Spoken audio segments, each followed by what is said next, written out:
Family and fellow soldiers, I'm the Professor, and this is the Moment of Truth.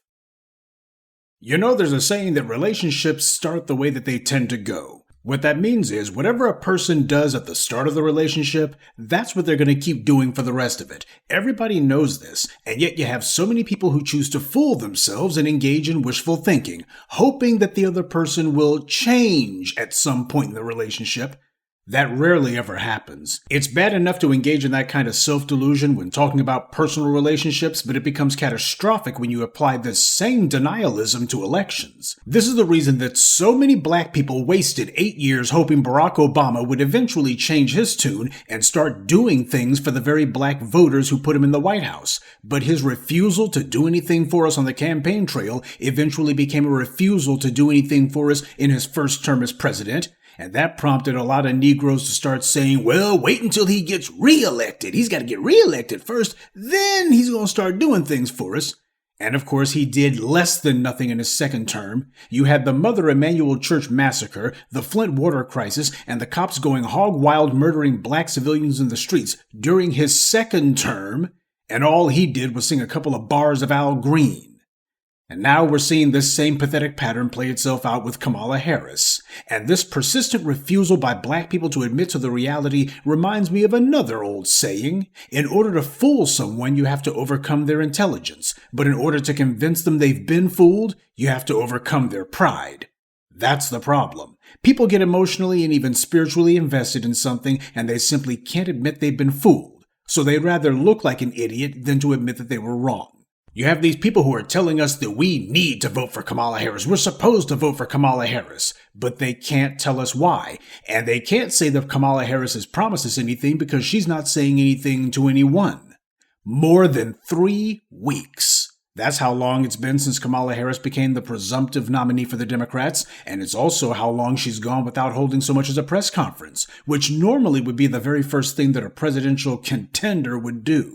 But I guess it's because of how disastrously all of her other white media appearances have gone that her handlers are keeping her under wraps. Then again, they got a bigger problem, and that is they got to tell Miss Empty Pantsuit how international politics and domestic affairs works. They're spending a lot of time trying to educate her on those things because she doesn't know anything about it.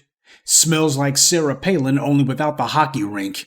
She's not ready for prime time. They know she's not, so they're hiding her, and her defenders can't claim that she's senile. You're not going to be able to do that one. This is exactly what Richard Nixon did, and if you want the rundown on that one, go back into the archives on this YouTube channel and watch my now classic video, Why Roger Ailes Isn't Going Away. In that video essay, I explained how a then young Roger Ailes was Richard Nixon's media advisor, and how Ailes, realizing Nixon was poison on camera, set up a series of largely scripted, controlled situations such as town halls, where candidate Nixon could just answer softball questions by people who Roger Ailes planted in the audience. It gave Roger Ailes the ability to totally control the entire presentation.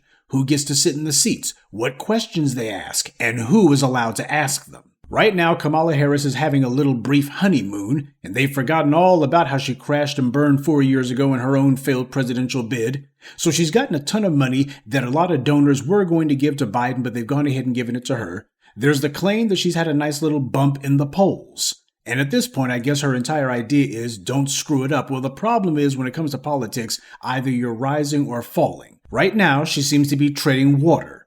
Kamala Harris is pursuing the same strategy as Nixon, and she's been doing it for the same reasons. She's no smarter or media savvy than she had been since forever. She has a very hard time answering any sort of questions, and the more questions she has to answer, the worse she gets. Remember, presidential elections in particular are big business for the white media, so they want to milk it for all it's worth. And that being the case, you have the first major black female candidate to be on the ballot, and because of this historic moment, all of the white media is salivating at the mouth for the opportunity to be the first ones to say, we have the first major interview with her, the first major press conference, and instead she's saying, I'm not talking to you. In fact, she said that she's not going to be doing any press conferences until after the DNC convention. Now, ain't that odd? So she's stalling and kicking the can down the road. Now, keep in mind, this is the same white media who attacked Donald Trump relentlessly because he was ducking a debate with Joe Biden, allegedly. And then after he accepted the debate and went there, and Biden crashed and burned in front of the world, They weren't talking about that anymore. That is until Kamala Harris became the nominee, and then they demanded that he debate her. That's the pattern. If they think that they see a chance to embarrass Trump or something that they can put him on the hot seat for, then they'll demand a press conference with him, and if he doesn't hold a press conference in 2.3 seconds flat, they'll run tons of articles saying that he's in hiding, ducking the media, clearly he's terrified, and I'm fine with them calling Trump a coward for hiding from the cameras.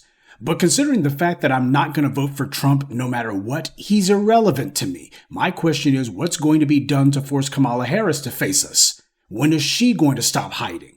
Or does she think that she'll be able to avoid making any kind of appearance until after the election? Because the way things are going, that clearly seems to be her plan. No matter what she does at the convention or how lackluster her speech is, the white media is going to treat her as if she's the second coming of FDR. But for her to be allowed to go week after week, and what is now turned into a month, without actually facing the very white media that's been talking about her but has yet to actually talk to her, well, that doesn't exactly inspire confidence. And while for the white media this is a downer, especially for the white left corner of the media, they don't like the fact that she's not supplying them with material. After all, that 24-hour news cycle isn't going to fill itself, but they're also a bit miffed that they basically have to do her campaign messaging for her. And of course, you got the loyal opposition, the white right media. They're upset that they don't get to throw hand grenades at her. They don't get to make her look like a fool. They don't get to have their shots at her. She's not giving them any material for that either, so they're just recycling that Kamala Harris obviously is scared to talk to anyone. But that's the typical jockeying for position and the typical horse racing in games that you expect from white power. That doesn't concern us at all. The part that ought to bother you, especially you plants and shills in my comment section, is that Kamala Harris isn't talking to the black grassroots at all. And no, the bootlicks like the HBCUs and the N-Cobras and the National Black Journalists and these other Greek frats and groups, they don't count. They're the untalented 10th. They ought to call themselves what they are, Sellouts Incorporated. They are absolutely worthless to any meaningful discussion about Black America. They are the enemies of Black society. They're the fifth column, the enemy within, undermining our internal politics. Kamala Harris needs to come and talk to the people, not to the bought and paid for clowns who have spent their lives trying to find a comfortable place under white supremacy. But of course she's not going to do that. She is herself an invention of white supremacy. Her job is to uphold white supremacy and to be the front person for anti-black racism. That's what she's running for, and she knows that that's her real job. But unless she comes and talks to the black grassroots, she cannot claim to legitimately be reaching out to black voters. But she's not even doing that much. And shouldn't people have a problem with that? Because even if you want to be a cheerleader for her, you can't deny the fact that she's hiding even from her own base, ignorant as they are. She won't even talk to the people who claim that they want to support her because she's so terrified that she'll put both feet in her mouth again. So you got people out here who are deciding they're trying to big her up. They want her to win. And when you ask them, what has she said that she's going to do for you? They'll tell you she doesn't have to do anything at all. All she has to do is to claim to be a black woman, and as long as she's not the orange man, she gets their vote. Now, this is where the tethers and the bootlicks show how dangerous they are to the black community. An undisciplined vote is like a car with no steering wheel. You can try to claim, well, at least it's better than walking, but the truth is you're not going to get very far. For the last 9 years, we've had clowns telling us that if Donald Trump became president, it would be the apocalypse, and when he did win in 2016, the opposite happened. It wasn't a good thing, but it wasn't the end of the world, certainly not the end of ours, because Trump was so openly racist, so over the top with his bigotry, people couldn't hide their heads in the sand anymore. They couldn't deny the reality of the racist society we live in. And worse than that, they actually had to get off their butts and do something. That's what they really fear about Donald Trump. They don't have the ability to hit the snooze button and roll over in bed or to go back to playing video games or watching the latest episode of Tyler Perry's stupidity and then say, well, don't worry, Joe Biden's going to do something. Well, don't worry, Kamala Harris is going to do something. At least for a little while, they don't have the ability to pretend as if they can't get off their butts and do something. They have no choice but to, and a lot of people hate that. Trump and the white supremacist hordes that he unleashed, they did more to force the phrase white supremacy into the national discourse than the Democrats ever did. And as far as I'm concerned, that's a good thing. And his open racism was in large part what helped to bring about the uprisings of 2020. People realized that there was no point in even pretending that they could go to the feds to help rein in the police. So the people had to stand up and the scumbags backed down. Now, what happened when Joe Biden became president? People decided to roll over in bed, hit the snooze button, and they went right back to sleep again. He gave the cops COVID money. He was up here fueling the thugs in blue. And he didn't even pretend as if he was going to demand anything from the police in order to get that money. He didn't hold it over their heads and say, if you want any of this federal money, you got to make these changes. No more qualified immunity. No more cops being allowed to bounce around from department to department. You got to start disciplining. That means firing these guys when they start getting citizens' complaints. And these state boards that certify these thugs in blue, they got to start taking their certifications from them with the first offense. He didn't do any of that. Did not use the federal money as leverage, which is what you're supposed to do. Since only the federal government has the power of the purse, only the federal government has the power to print money, that being the case, whenever somebody wants it, you tell them, well, here's what you got to do in order to get it. And of course, when the police went to the Supreme Court, demanding that they not be sued for depriving people of their Miranda rights, Joe Biden took the side of the cops. Sonia Massey was just murdered, and this is on Joe Biden's watch. And the Justice Department that he controls, that your black female candidate serves with, they're not doing anything about it. But then again, this is the same Kamala Harris who did nothing about the murder of Matrice Richardson either. She's not talking about any legislation to outlaw qualified immunity, nothing about laws to put automatic penalties on the police to make it easier to bring civil rights actions against them by citizens, nothing at all. So please tell me, how is this any different than what you claim Project 2025 is going to do? The reality is too many black people are ignorant and too prideful to admit their ignorance, so instead they stubbornly stick to the same talking points. Now, do you think Kamala Harris isn't talking to those white mega donors who have been giving her those hundreds of millions of dollars?